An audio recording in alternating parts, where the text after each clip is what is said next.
Justified Posteriors podcast, the podcast that updates its belief about the economics of AI and technology. I'm Seth Benzel, getting ahead of the automation of all productive human labor by starting a podcast. Coming to you from Chapman University in sunny Southern California. And I'm Andre Fratkin, coming to you from that place in my brain which almost forgot what I learned about macroeconomics from Bob Hall. Coming to you from gloomy Cambridge, Massachusetts. And I should say that we are sponsored by the Digital Business Institute at the Questrom School of Business at Boston University. So, Seth, what are we talking about today?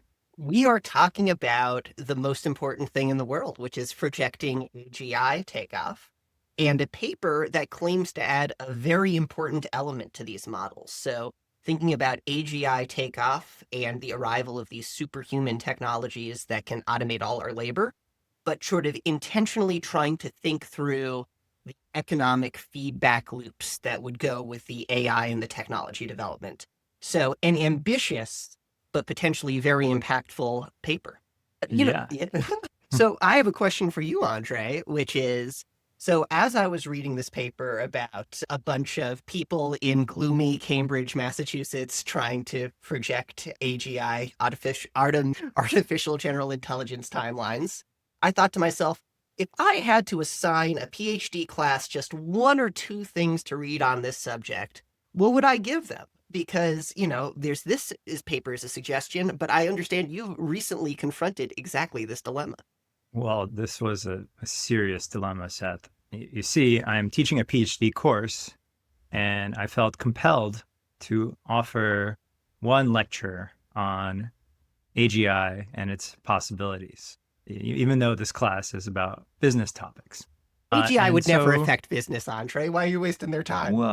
Well, see, one of the interesting things about teaching something like this is it hasn't happened yet. And being an empirical researcher and teaching mostly empirical topics is that, therefore, there are no published papers in business or economics journals that are really getting at these issues, right? We're thinking about the future that might affect, obviously the entire world, but also, what we do in our jobs. So it's a really important lecture. And yet unpublishable, and yet they will not let you publish this in journals. All the journal editors listening to this podcast, high upside by being the change you want to see in the world. But what did you give them? I gave them two readings. One was situational awareness, so something that we've covered on this podcast. Mm-hmm. Why did I give that reading? I wanted the students to get the insider view of what it feels like to be inside an AI company, thinking about the profound implications that might happen very, very quickly. And then I also gave them a reading that's more of like a classic reading in economics about general purpose technologies and kind of the economics of whether general purpose technologies take off quickly enough and what determines kind of how much is invested in them and how useful they are. And this is a reading by Bresnahan and Trachtenberg.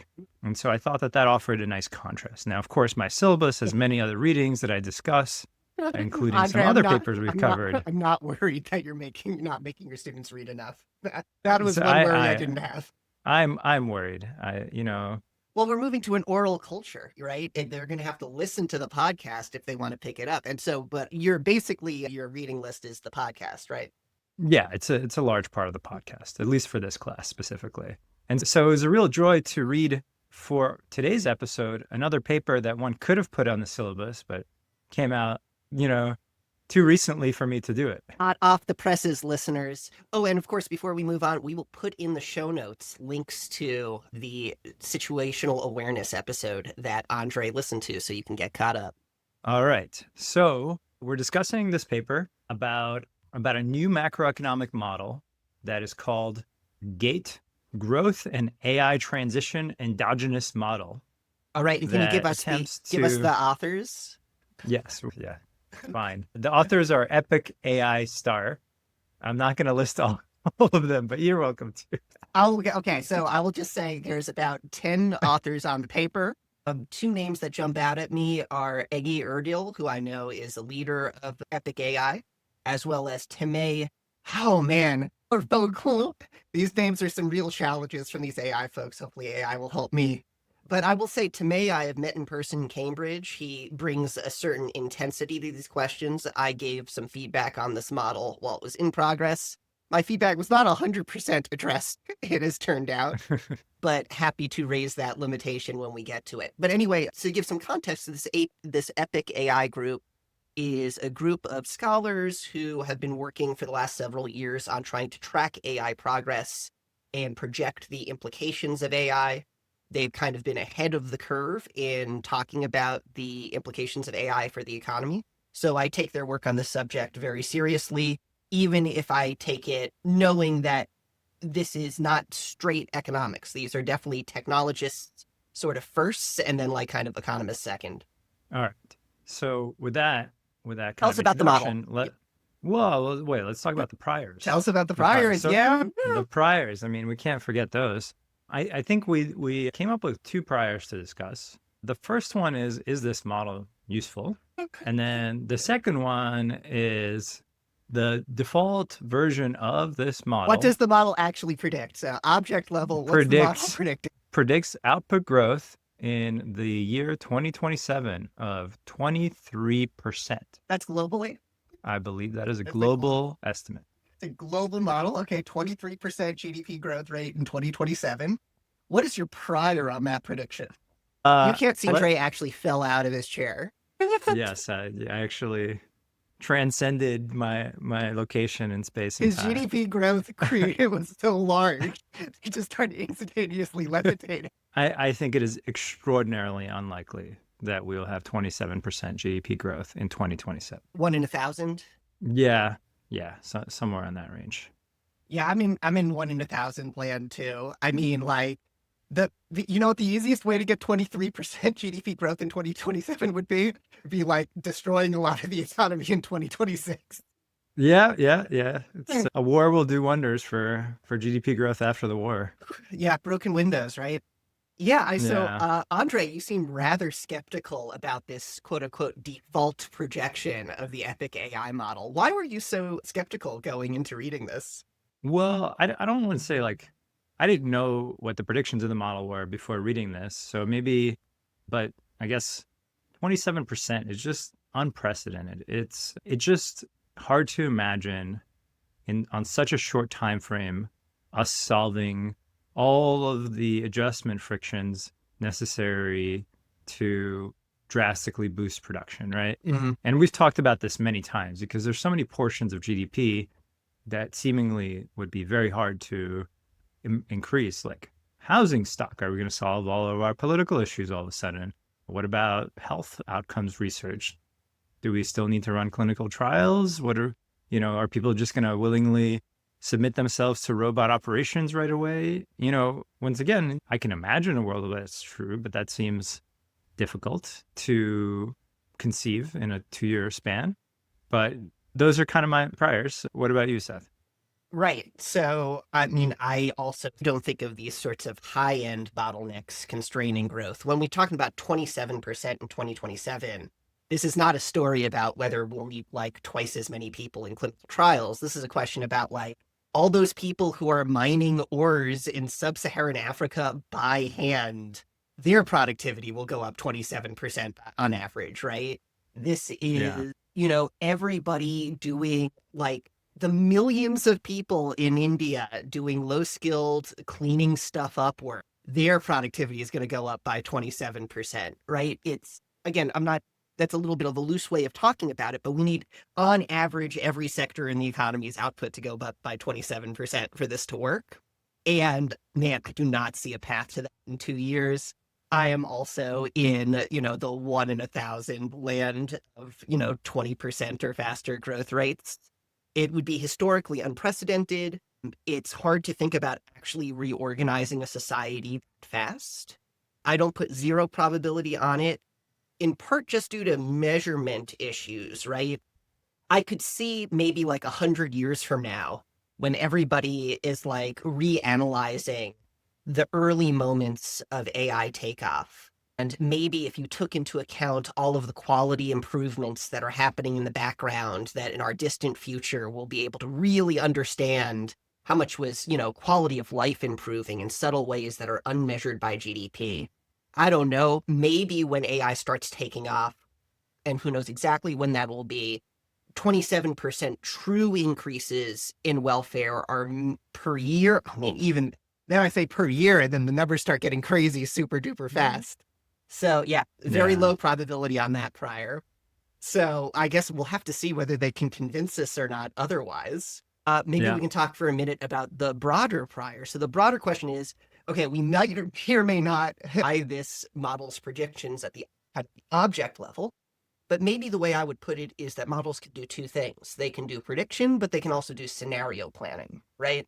And so maybe our second question should be how useful are this model, and maybe variations on this model, how useful do we think they can be for scenario planning and as useful tools for planners and policymakers? Where did you come in before reading on that? I mean, generally, I kind of take this group pretty seriously. So I think any model they produce should be at the very least interesting, which is a good criteria for whether a model is useful. I will say we've introduced the rule that you're allowed to read the authors list before you form your prior.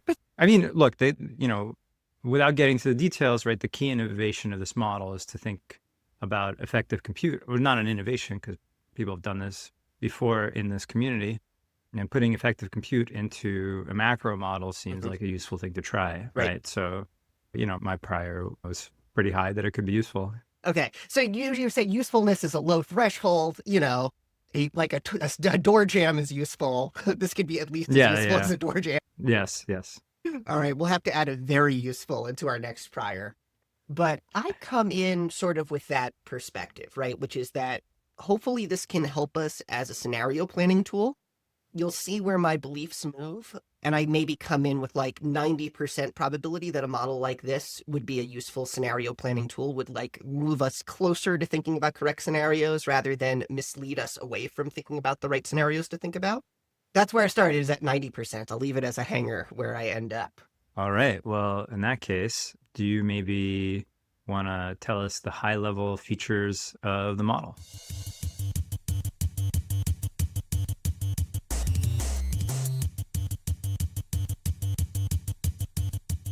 Yeah, I want to tell you about the model. So, okay, model's combining three big parts. It's got a bit where I don't actually particularly like the order in which they introduced the three. I would have done it backwards, but let's follow the order of the paper. There's three elements. There is investment in more chips, as well as R&D to make chips more effective. So there's like an investment in computers part of the model. Then there's a second stage at which there's a translation between how much computers and computer technology you have into how many jobs are automated, as well as kind of your productivity in using computers to automate jobs. So there's first section is how do we get more computers? Second section is how does computers turn into automation? And then the final section is a pretty standard off the shelf representative agent semi-endogenous growth model, right? It's got all the hits. It's got a constant elasticity of scale production function over all of the different tasks. It's got a representative agent with an intertemporal Euler equation. All you macro folks in the audience, you're going to be eating this stuff up. So those are the three big elements. I think you would think that these are kinds of the elements that you would want in a model of AI takeoff, right? Because if you think computers are what drive automation, you need both the investment in computer side and you need the automation side. And if you think automation changes our productivity, our output, our ability to reinvest into new computers, then you definitely want a connection to the real economy. So I think whether or not we think this is an adequate list of things you would want in a scenario planning tool, this has definitely got three essential things you would definitely need. So what do you think at the high level, do you think this has got the right elements?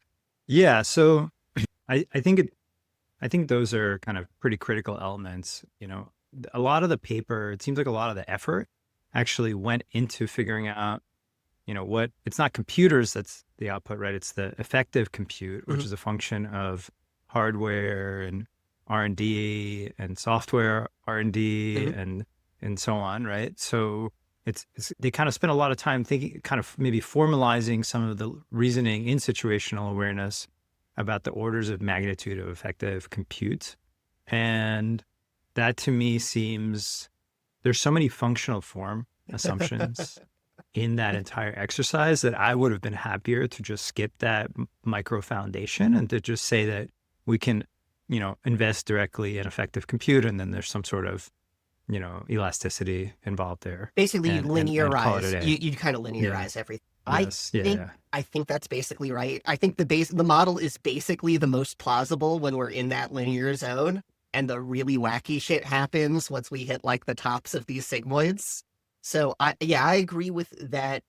In the compute side, there may have been like a little bit of sort of over modeling of what's going on. So that given that they're immediately, and we'll talk about this in more detail in a second, in the automation side, I kind of feel like that's where I wish there was more thinking, right? Yeah, We of end course. up with Yes. this sort of just a posited sigmoid shape relating the amount of effective compute to the amount of automation. Not really particularly justified by anything. They just like sigmoids. The functional form also seems a little bit arbitrary. We can get back into the details of what we like and don't like about that, but that is the essential question. Like, what is the conversion between effective resources poured into AI and effective jobs taken? And unless you got a really good answer there, it's hard to be satisfactory on the other sections. Yeah. And I mean, importantly, right, they model kind of task automation as in the kind of very reduced form way. There's some tasks that are easier to automate. There's some tasks that are harder to automate. You're going to go through that full automation cycle in some amount of time. There's going to be a shape associated with that that's kind of made up.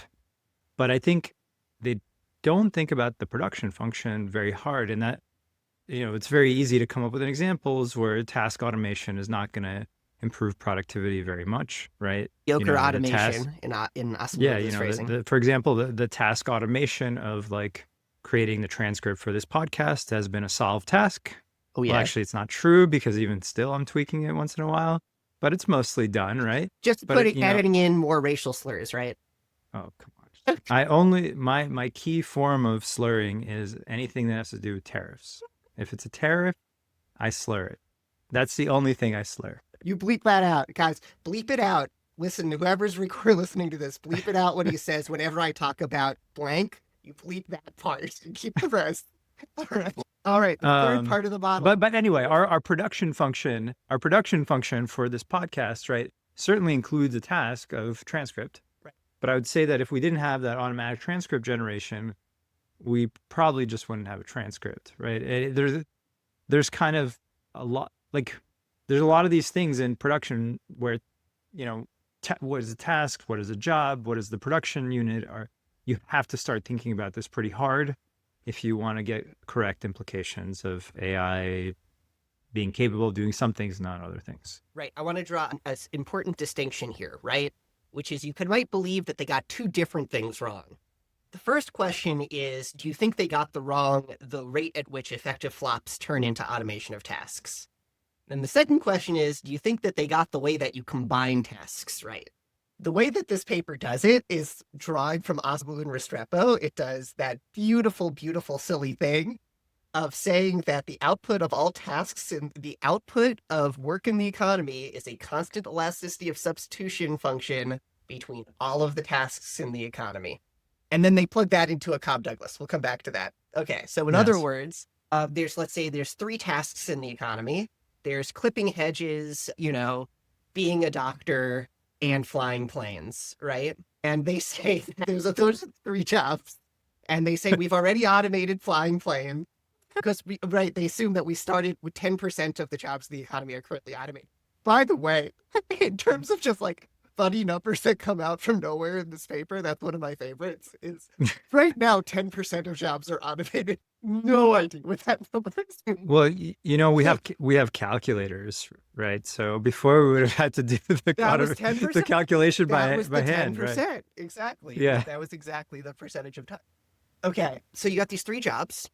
There's the first question of, as we get more computers, how do we replace those jobs with AI? How many computers do we need to continue pouring into the process? So that's a good thing that this paper does really well, is distinguishing between training compute to extend the variety of tasks you might automate, and then runtime compute, which they view as like AI workers who are perfect substitutes for humans at the task. So that's the first, like, do you think they get that right? And then there's the second part, which is really magical, which is it turns out the economy is a mix of those three things mixed together. But importantly, they all have the same elasticity of substitution. Right. So now you might think, so in the example that you just gave of our transcript, it really sounds like we have a beautiful podcast product even without a transcript, right? You would say probably that the transcript and the podcast itself are substitutable in the sense that they can be enjoyed separately or together. Your consumption of one, if anything, they slightly crowd out each other, right? They're kind of more Yes. substitutes than they are complements, right?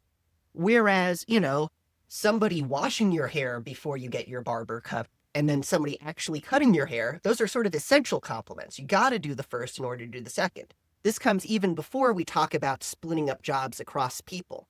So what do I say this? Okay, why am I building up to this?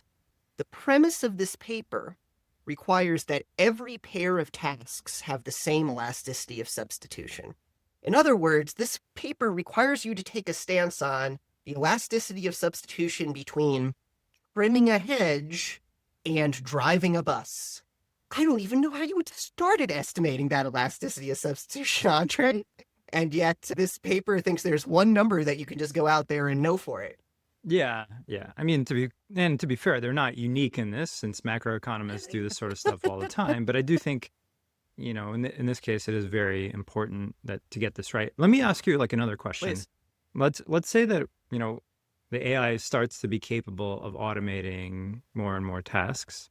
Do you think the productivity gains are going to be higher when the first, let's say, 20% are capable of being automated, or when, let's say, we move from 60 to 80% being automated? Right. So my answer is going to kind of be uninteresting because it's not based on the AI part. It's kind of based on the econ feedback. I always anticipate the growth rates being faster at the far end than on the close end. And the reason for that is not something to do with the technology. It has to do with the economic feedback loop, right? When you automate 20% of jobs, you get your GDP go up a bit, which means that if your saving rate is constant, your investment rate goes up a bit, right? There's this positive spiral between productivity go up, investment go up. So I would always anticipate the greatest gains to come towards the end than towards the beginning. Mm-hmm. Do you? And you don't think that people will anticipate that we're going to hit a utopia at the and dissave in order to get ahead of it? So so I think in limitations, let's talk about saving dynamics in this economy, right? Yeah. But let me just say that, even without thinking very hard about saving dynamics, my intuition is that there's a lot of complementarities in production processes, even if specific tasks might be substitutes. And so productivity gains are going to be greatest when you can nail all the complementarities with AI in one shot. Right. If you can do it's kind of if you're starting to solve last mile problems, then you can like literally abstract away from certain production processes and then truly scale them up in a way that you can't as long as there are humans involved to a major extent, at least in some part of the production process. Right. So let me put it this way. Whether or not we think that the jump between 20 to 30% has a different effect than the jump from 80 to 90%, it's very clear that the jump from 80 to 90 is extremely different than the jump from 90 to 100, right? And like part of this is just mathematical, right? If you go from 90% to 100% of your jobs automated, you've now eliminated 100% of your labor demand. But if you go from, if you go from 1% automated to 2% automated, you've reduced your labor demand by 1%, right? Yeah, 100% is a very stark number, right? But a stark number just saying in this paper. No, I know. I guess what I was just saying is that, even if we haven't automated 100% of tasks in the economy, we might have automated 100% of the tasks in a particular production process, right? So that could be long before we hit 100% of all tasks. Right. And this is one way that Asimoglu or Strepo is actually, I don't know how much they're able to bring to this in terms of data, but their modeling framework explicitly says you might have a different CES aggregator in this industry than that industry. And I would say it's easily extendable to, thinking about CES aggregators within jobs or within occupations between the different tasks. Yeah. That's the natural extension. And I I also thought you were going to say there was going to be new tasks. Oh, we're that not saving are new tasks, dude. There's a lot this thing like that. I think what I'd like to do now is maybe let's go through the three modules now in more detail, and then we can Mhm. come. Okay, beautiful. All right, AI development module. Okay, so we got these three modules. It's how do we get more AI technology? That's through investing in computer capital and computer R&D. How do we automate based on that computer? And then finally, how do we get the macroeconomic growth? And these three should all flow into each other. Starting with the AI development module. The main kind of thing in this module is effective compute. We're interested in how effective compute grows over time. And effective compute can be devoted either to training or to inference. Training is kind of when we think about spending $500 billion to make, GPT-6, and it's going to think really, really hard and build this really giant model that you can then run more cheaply. That's called inference compute. And so once you've trained a model, you can do inference compute to this is when you type in your queries to ChatGPT and says, Ghibliify this picture of me punching my neighbor, right? So that's a lot cheaper, but you still there is a marginal cost there, right? Before I go into more detail here, I already think that this is an innovation that I really have not seen thought hard about in other econ papers. This distinction between compute and compute devoted to training and inference. I think thinking about these sorts of details is a big step in the right direction. So I actually think, yeah, modeling this is actually really interesting and practical in some sense, right? If you're an AI lab, you must be thinking about this all the time. In fact, the question of compute allocation, I feel like, is a very important question that the rest of the world kind of hasn't seen a lot of work on because it's so trapped in the labs. But it seems, yeah, it's just fascinating. That said, I don't see this as an essential part of a macroeconomic model Mm. in the sense that, like, you're abstracting from so many things and, like, you're essentially in the end getting a quality adjusted compute. And do we really care exactly how you're getting it? I think that's a little less interesting to me. I think more interesting to me is this question of, like, we have effective compute. We can use effective compute to do a task already in the economy, or we can devote it to additional, AI research. Right. So that's almost like the operationalization of the distinction that they make, Yeah. right? So yeah, Yes. so Yeah. yes, you're right. That's kind of why the framing is important, but you might not, you might think that this is maybe a little bit too detailed for a macroeconomist to talk about. What I'll say is, and I think that this maybe speaks to why this is too much detail than they're able to actually work with, is they immediately move to this rational social planner framework where the social planner is going to make the optimal mix between training and Yes. Of course. runtime compute. And like the reason you would introduce the distinction is if there is some sort of divergence there where maybe a competitive Yes. industry, it's easy to think about why that would be wrong, right? In a race scenario, you expect lots of duplication of efforts on the training side. I think that should be our default assumption.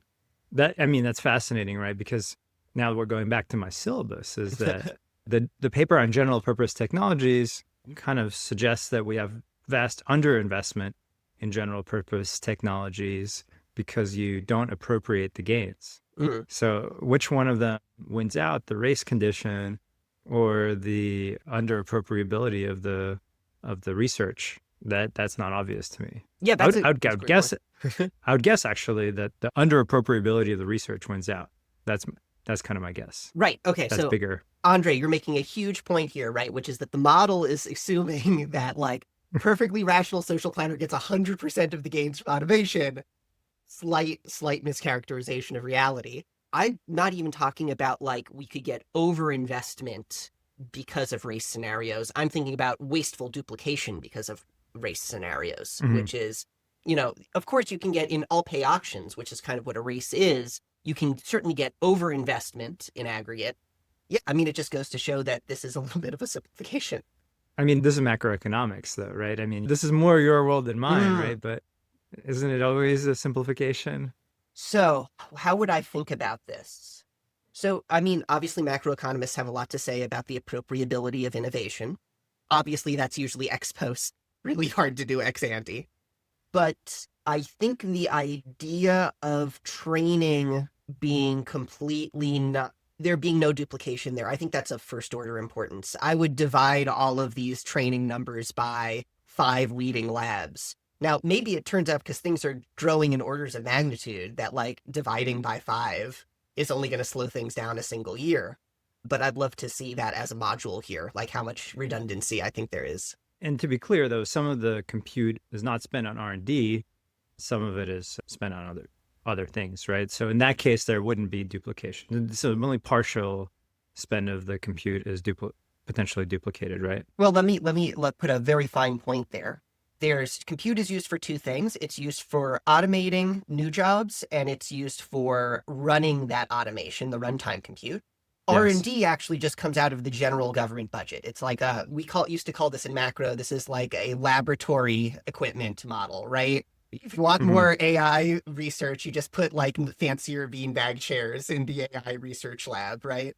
I don't know. Are you okay with like linear function mapping R&D investment into R&D research? Or, I mean, should we really be thinking about like a scarce amount of geniuses who really move the field forward? Yeah. I mean, we've been talking about this topic in several of our podcasts, right? Have we run out of geniuses? I mean, look, I think there's a question of practically, can you get people to move into AI research?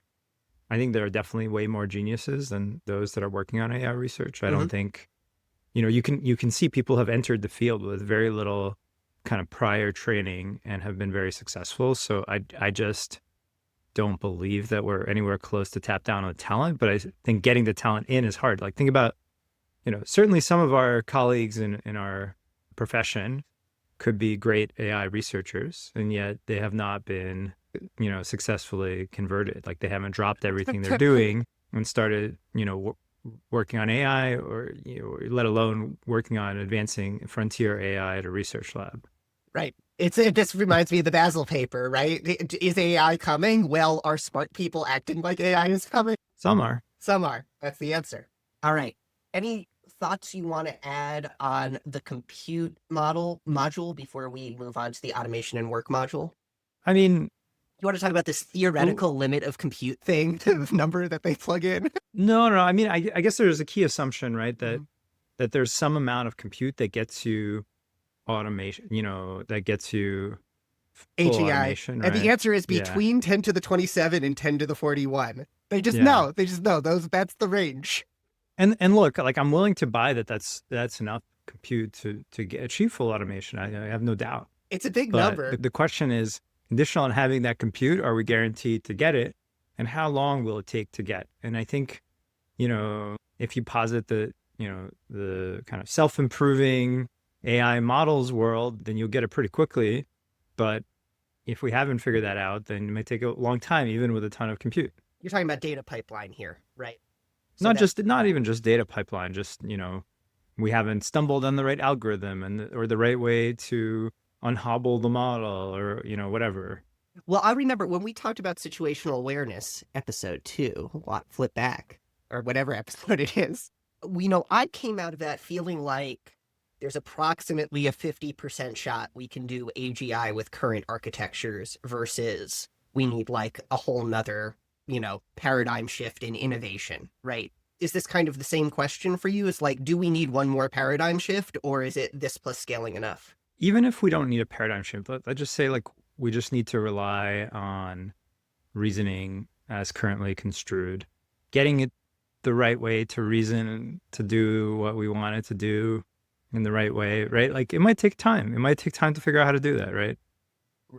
Right. There might be some diffusion problems as well, All right. Well, some of that we'll talk about when we hit automation and we hit the next 2 modules. Okay, module number 2, automation and work. So here we get a function that maps from the effective compute on training, which is, by the way, completely cumulative. It's not, which is kind of another silly modeling decision. But I guess if you're increasing like orders of magnitude per year, it doesn't matter because most of it is new. But then why make it a stop? Why not just make it a flow? Whatever. Okay. Yeah, sure. And you might imagine that you have to retrain at tasks as society changes over time. So just thinking about it as a flow might not even be that bad. Table that question. But actually, this is something that I've thought about, which is like, what if AI changes the world faster than you can train AI to do jobs in the world? It seems implausible, but right, you can build scenarios where, the rate at which new tasks expand is faster than the rate at which things are automated. Maybe it's not our modal scenario, but it seems like you'd want a model to allow for that. Let's come back to that. Okay. Automation and work. There's this conversion between amount of effective compute to the percentage of jobs that are automated. It is a sigmoid. You basically get two numbers to shape the shape of the sigmoid. The first sigmoid is how much compute do you need in order to make, the super AI that can do everything. And pause for a second here. This includes all physical tasks, right? There's like no. Yeah, so that means building all the robots. Just to be clear, This all the means robots would need to be you need to built. build all the that guy, that sub-Saharan African who is like mining for diamonds by hand and being paid 50 cents a day. That's the job we're going to automate, right? Don't think about some dude sitting in an office. We're talking about 100% of the fucking tasks. All right. And it's a signal. And you get to choose how many flops to create the super intelligence. Right now, let me give you some context there on air. GPT-4 was trained with 10 to the 25 flops. Right now, we're seeing runs that are kind of on the order of 10 to the 27 flops. And according to Epic AI's default model, it'll take 10 to the 36 flops to create the God machine, which they anticipate coming in 2040 or 2035. And the maximum they will allow you to put in before judging you into their model, and by the way, everyone should go online and play with their model and plug in different numbers, is 10 to the 41, which would put AGI somewhere out in the second half of the century. It's a pretty explicit range. And okay, so that's the first parameter you get. And the second parameter you get is what percentage of the way up the sigmoid is that inflection point? So do you want the inflection point towards the end, or do you want the inflection point towards the beginning? Yeah. Andre, how do you parameterize either of them? I mean, it's hard. I mean, one of the nice things about this paper is it has this website where you can fiddle around with all the parameters and kind of see how it changes things. So what I was just doing is changing a key part of this, which is the flop gap fraction, which is the range of effective compute over which all the automation happens. And, the results are quite sensitive to this gap. So they assume it's 55. And just so the audience at home gets it, this is what I'm calling where is the sigmoid? Is the sigmoid more towards the beginning with the ramp up, or is it more towards the end with the ramp up? Okay, continue. Yeah. So if you make it 40, then, we get full automation, a bit later. Interestingly, we don't get the massive GDP increases until now 2028 instead of 2027. Push it back so, we push it back a year. Delay that AGI party, dude. So we should already be quite skeptical of this particular part of things. Is like, no one has a clue about this parameter. So the fact that it's shifting around the model so much is suspicious, right? Well, it's also that I can't put any parameter. It doesn't let me put in any parameters that don't seem silly, right? I literally put in the maximum that would let me for how long until AGI hits, and still we get if I put in the maximum value that they will let me, they have economic growth of 10% rates globally by 10 years from now, right? So basically the most pessimistic scenario you are allowed to plug into this model has AGI takeoff, just a decade later. Yeah. Yeah. Or like another implications, like in the next 2 or 3 years, we should be getting extraordinarily high growth rates already. Right. So, and regardless of how we parameterize this model, we're always getting insane growth rates in the next 2 or 3 years. Yeah. Let me see. With my super pessimistic, exactly like I say, in my super pessimistic, as pessimistically as the let me plug in version of this model, we get 10% growth rate in 2030. Yeah. So yeah, it's it seems like the model, even if you think that the median scenario is takeoff, which is, hands in the air, take a step back. It seems like your model should allow for a non-takeoff to be possible. Yeah. What else do you want to have to say about this automation conversion other than it's very difficult? Well, I mean, they kind of allow for two versions of the production of the labor reallocation. One is where it seamlessly gets reallocated to all the other tasks. So Mhm. let's say we automate gardening, well, gardening is not a task. We automate like mowing Hedge the clipping. lawn, yeah, hedge clipping, whatever. And now we're just going to put you into a task that hasn't been automated yet, like, I don't know, delivering food. And so, you know, that doesn't seem like a great assumption to assume seamless labor reallocation globally. Yeah. But their opposite But assumption's also really bad. the opposite assumption is zero, is that labor just You goes can away. only do Just start. one job. They give you your work chip Yeah. when you're born. Yeah. Yeah. Right. So neither of those assumptions is particularly satisfying. What do you think about just this number of AI workers style modeling? I think that this is the best version of it that I've seen in terms of an AI worker is how much inference compute you have divided by the compute requirement. That kind of seems right. They can kind Mhm. of plug that into a production function with non-crazy things happening. The crazy things happen because of all the ancillary stuff. I think and the way that they think hard about measuring the compute requirement for AI workers, at least calibrated on current data, I think is okay. There's this issue of can you extrapolate that out to the future? But I thought that that was maybe the most sophisticated version of this that I've seen. Yeah. Yeah. I like that idea. I was thinking about the energy requirements. It wasn't obvious to me whether Energy's that not in the was, model, yeah. Energy's not in the yeah, model. whether, They whether have that was in this. any way baked into it, right? So You could put an that F. seems, Yeah, maybe let's do the yeah, macroeconomy. Okay, so yeah. macroeconomy model. So we plug those automations into the macroeconomy. Macroeconomy is a Cobb-Douglas production function. So that means fixed income shares across workers plus AI workers, physical capital, that's not computers, all non-computer capital, and then this mysterious other thing called F, which might be land, maybe it's energy, maybe it's land that you can put solar panels on, Andre. There's energy snuck back in. It's, plutonium reserves.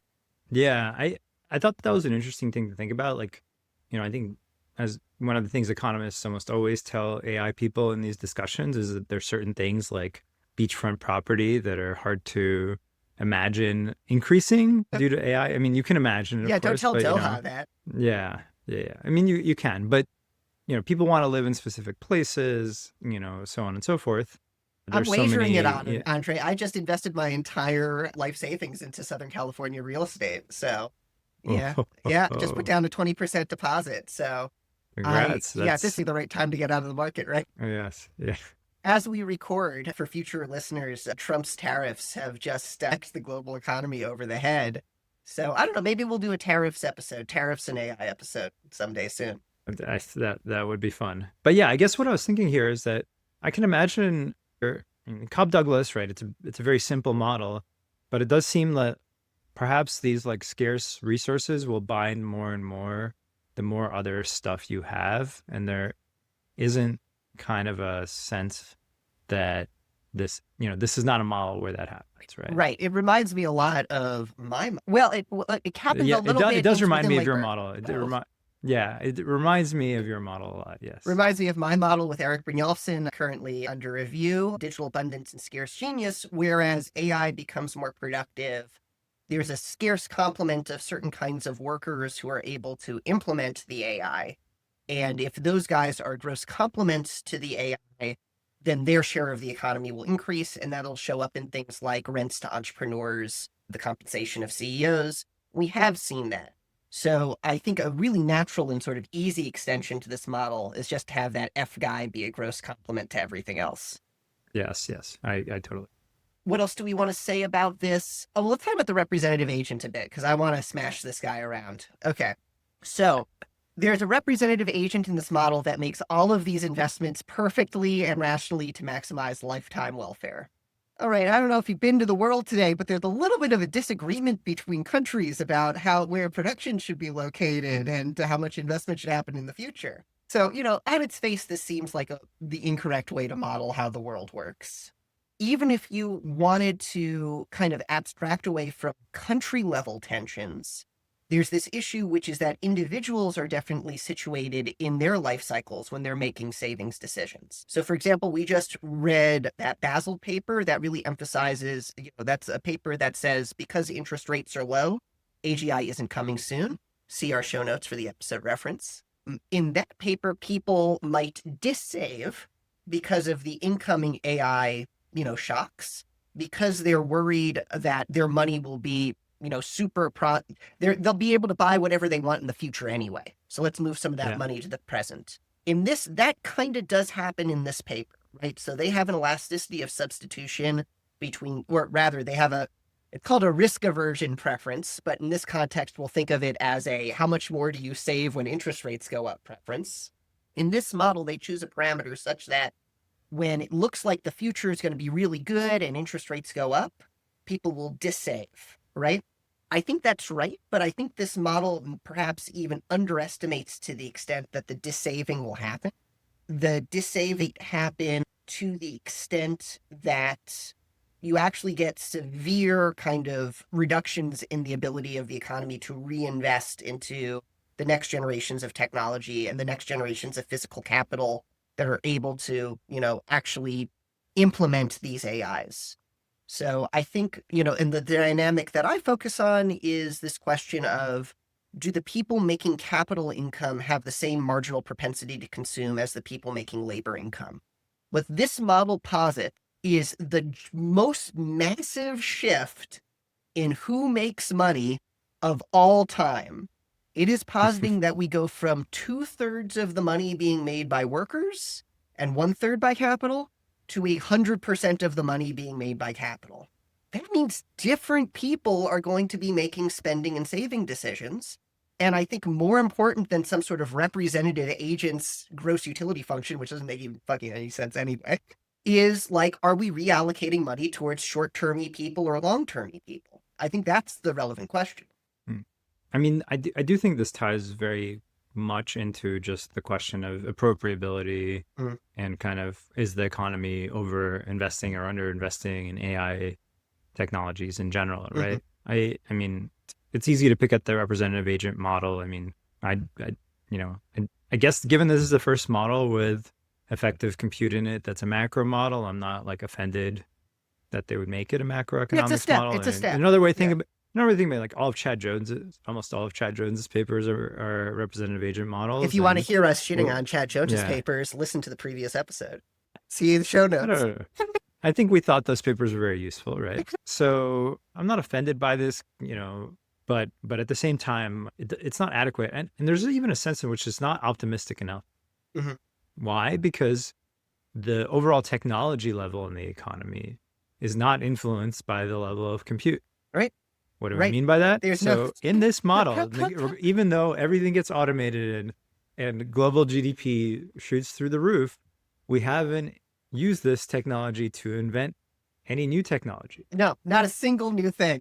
There's no capital deepening at all in this model. There's no sense in which... and capital is just as efficient as it was before. Going back to our previous discussions, right? It's not, capital has not been made more efficient, which is you might think kind of ridiculous here because if the AI can optimize a factory operation, let me give you a very simple example. You're running a factory or a warehouse, and now you start using AI to optimize when you turn on the heaters and the coolers in the building. You're becoming more efficient, and in principle that AI would help a lot with this technology, with this sort of problem, right? Exactly. That's the point. Like, one of the points that all of these automation-focused AI papers tend to miss is that AI is most useful at tasks that are already automated. And that's just missing here, and it's going to be really hard to say that these are realistic projections without that critical element being included. So do we want to go to our posterior, or do you have any other? Well, let me look through my limitations, and let's see if there's any we haven't hit.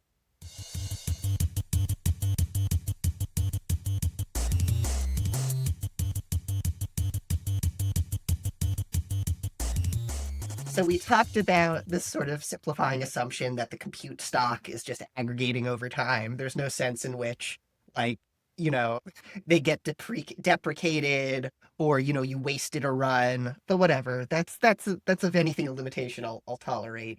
Even though we talked about that, race scenarios are probably more likely, and yeah, we've talked about this issue. We're no non-automation tech gains we just covered. We talked about how it seems like on its face absurd to try to estimate the elasticity of substitution between clipping a hedge and pouring a latte, and yet that's a parameter the model expects us to just know. I guess I would recommend those playing around with the model to err on the side of the really, really sort of close complements. And that's not because, assuming that different occupations are very close complements, and that's not because I think the average pair of tasks in the economy aren't substitutable. In fact, I think probably clipping hedges and pouring lattes are pretty close to substitutable. But rather, what's going to hold up back the economy is not the majority of tasks that are substitutes, it's the minority that are close complements, right? That's where the bottlenecks come from. You want to riff on that, or you agree? Yeah, I agree. All I right. agree with that. No creation of new tasks or a way for the L share to increase. The the labor share decrease is pre-programmed. So it's not a prediction that the labor share will go down. It is baked into this paper. Limitation I or just mean, correct prediction? I think it's a reasonable assumption. No, I mean, I would want a model that allows for the opposite to show, well, for all this parameter spaces, it doesn't happen.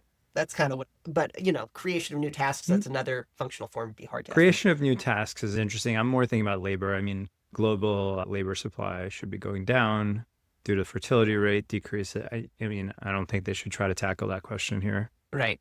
Exactly. Yeah. To me, we're okay with the population growth being exogenous. Do not try to endogenize that with the sex robots.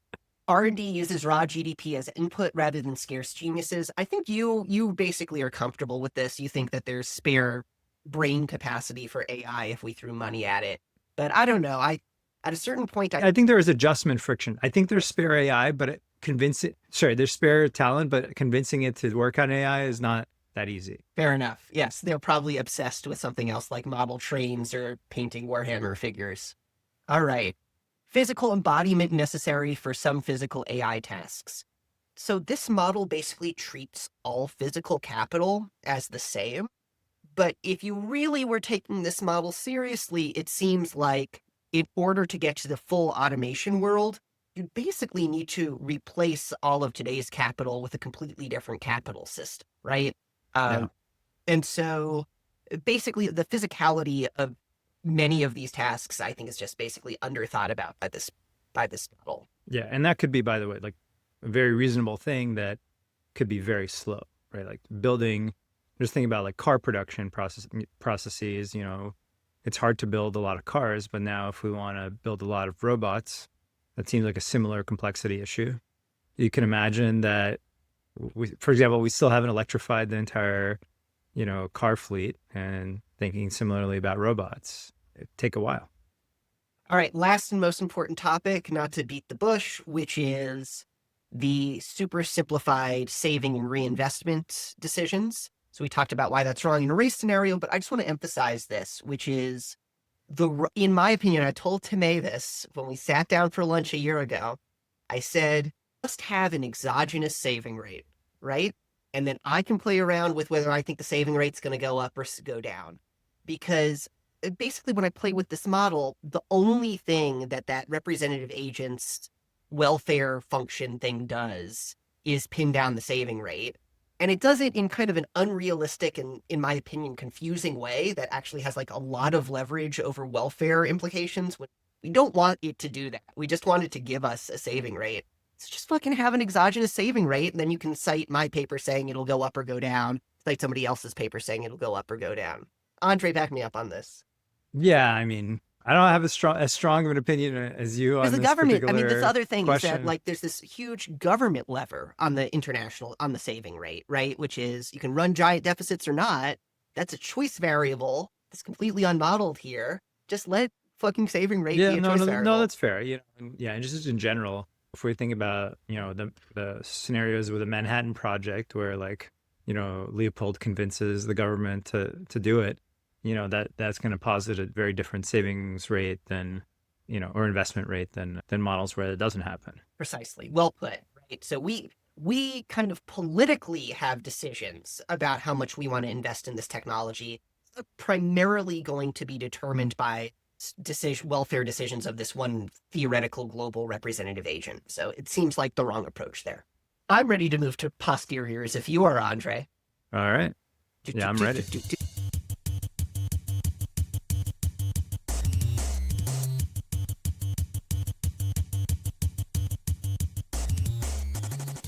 All right. So, Andre, the first question we asked was, do we think that GDP growth will be above 20% in the year 2027? With what probability are you having after reading this document?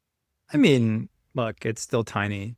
I mean, I guess if I have to be honest, it should update it a tiny bit, but it's a tiny bit on a tiny bit. So it's still quite small. You're going from 1 in 1,000 to 1 in 999?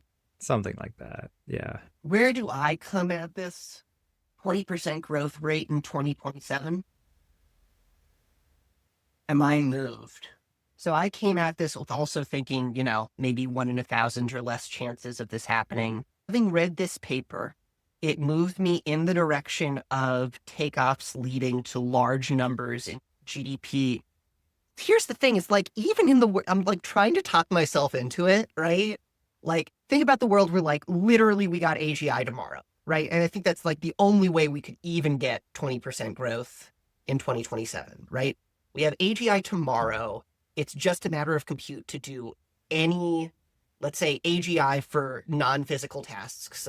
It's physically impossible for us to physically automate all jobs by 2027. Yeah. So let's say that 25% of work is like theoretically automatable without new capital deployments. So like, let's say that's the remote worker share of employment is 25%.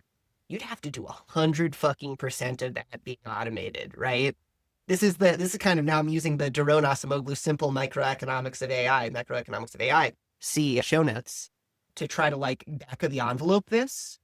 And 2026, it's too soon for that capital reinvestment feedback loop to kick in. It's too soon for physical shit to be automated. The only way you'd ever get to 27% would be by counting either disemploying a huge share of the economy, which that wouldn't be GDP growth, that'd be like productivity growth, or through like kind of these quality improvements. And the model doesn't talk about quality improvements, right? The only way you could actually get 20% growth in a year is if like all of our digital services just magically were 20% better and somehow GDP captured that. All digital services would be like 80% better and somehow GDP captured that. Yeah. GDP is No. not good at capturing that. Go ahead. Yeah. Yeah. I mean, it'd have to be like you have an artificially super intelligent agent, and now it has magical powers because that's how these things work, to convince everyone to do everything it wants. And then it appropriates the resources to develop an factorio style factory that operates 24/7 at super speeds. Physically, it's possible, I guess. It's totally physically possible to get 20% growth. But the scenario is very knife edge. Yeah, I think I can't get my brain there. I can't get my brain to. Yeah. So I'm staying at close to 1 in 1,000. If anything, like thinking through the scenario harder kind of moved me a little bit away. So I have to say I got a little bit anti-persuaded about that specific claim. Now, again, but that's even with thinking that there is some percentage chance that we have something like an intelligence explosion in the next few years. It's my objection really as an economics expert is the translation of that intelligence explosion into GDP growth in particular, right? Yeah. More so than questioning the technology, which I think we both agree there's a high chance we get just through scaling alone very powerful technologies. Yes. I mean, this is also related to, I think, to the J curve idea, right? Mm-hmm. So, oftentimes this is a favorite by friend of the show. We'll cite it. We'll cite it in Rock, friend of the show. We know you're listening. Yeah. I believe he's of Wharton. Of Wharton. Well, Wharton doesn't have the best reputation these days. But essentially, like you get a new technology, and oftentimes what happens is various organizations spend a lot of time investing in intangible capital. So things that aren't easily measured, like better organizational processes and things like that. They devote a lot of resources to that. That doesn't show up in output, and it shows an output a lot later. Right. So I could totally see this being, happening already, right? In some sense, right? A lot of organizations are already trying to restructure processes to become more productive, but we don't see that in GDP growth right now. But we might see it, 5-10 years from now, right? So, yeah. Yeah, one more reason why we should expect the measured gains to kind of happen towards the end rather than towards the beginning. Yeah. Okay, so now to the sort of the meta question, right? Which is, okay, maybe we don't think this is a useful tool for prediction or a super useful tool for prediction. Can it be useful as a scenario planning tool? Where do you land there? I wouldn't think about it as a scenario planning tool necessarily. I'd think about it more like it's bridging the conversation between technologists and economists, Right. and it's creating a better bridge than what we had before. So, assumptions are stated more clearly. What technologists think is important is stated more clearly, and now we have maybe more to grasp onto. Kind of here are the key missing elements or not, and so it's going to move the conversation forward. And it's also, interesting to tweak around the parameters and kind of see what happens. Yeah, you can either have 20% growth tomorrow or in 2 weeks. I agree with you. Well, let me tell you where I land on this. Where I land on this is it's not a good prediction tool for the reasons that we've talked about. On the one hand, the short run predictions are absurd. And on the other hand, I don't know if you've played around with seeing what it predicts after full automation, but it just is like shit, right? It just is like basically the model gives up. It's like GDP growth fails to have any meaning. So if you're not, Well, it doesn't, Seth, it doesn't have the utility of AI agents. oh, So that's how could right. it possibly work? A, it doesn't have the utility of AI agents. And then second of all, it says like the utility of humans is like maxed out at like, 2.5 times America, right? With that strong concavity in the utility function. So yeah, that's a problem. I guess what I would say is that it's bad at predicting in the short run. It's never claimed to be good at predicting in the long run. So it can't be a good prediction tool, at least in my opinion. So that leaves us as sort of a scenario planning tool. Maybe you have a third category, right, which is like a intellectual bridging tool. I think you actually write about that, and this effort points on that score. We are now bridging communities, getting these numbers to talk to each other. If the numbers say something silly when you put the numbers together, either the move is there's something silly about the numbers or people fucking better get ready for the explosion. Yeah. Yeah. Obviously, at 10 a.m., the gang at Epoch AI think the latter, but maybe we can learn the former instead. Maybe what we actually learn is that there's something silly about some of the numbers we plugged in. Okay, so I'll And give to you be that. clear, I think there are plenty of people at Epic who don't in like a 2-year takeoff scenario. They believe more like a 30-year takeoff scenario, right? So it's not like they even Well, it's not Tomei. think that. Having talked to Tomei, Yeah, that's not Tomei. yeah, all right, fair enough. But uh, I was listening to, they also now have a competing podcast. they're I don't know if I competing should with be the. promoting. No, don't mention Yeah, them. they're Don't mention them. where we are going to collude against our competition. If we But had yeah, the AI. in that podcast, they say substantially longer GDP takeoff timelines than 2 years. All right. Well, there we go. We have to get them. What I would give for a one-handed AI and technology economist.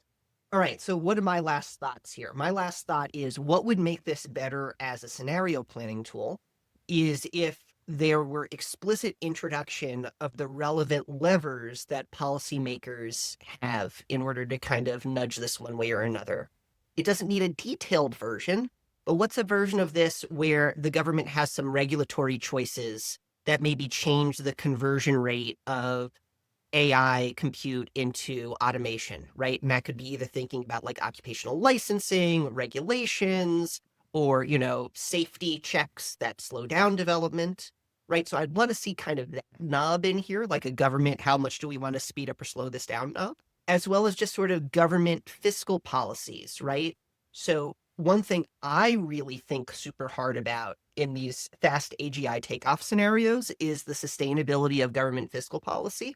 Andre, as you may or may not know, Elon Musk recently announced that Social Security is a Ponzi scheme. He is correct. It is a Ponzi scheme. And the government needs money to pay its very many Medicare, Medicaid, Social Security entitlement benefits.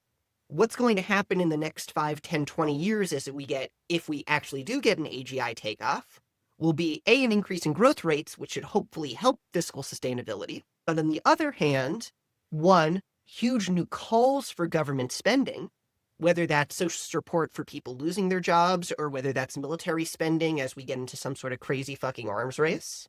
And at the same time, interest rates exploding. Interest rate, most government debt is short term. Interest rates go up enough, this is unsustainable. And so what I think is somebody should build a tool that's like this, but including more realistic heterogeneity amongst the population and including government policies and government regulations in a more sophisticated way. Somebody should make that, Andre. Yeah. I wonder if someone's trying to make it. God, if anybody listening to this has funding, please let me know. The research agenda is currently unfunded, and we could use your support.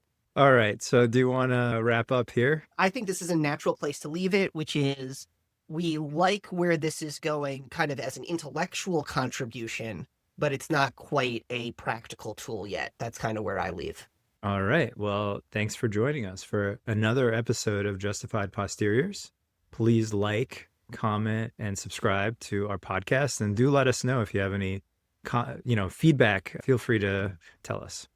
Yeah, but only good feedback on the website. The negative feedback in person, good feedback on the website. All right. See y'all later.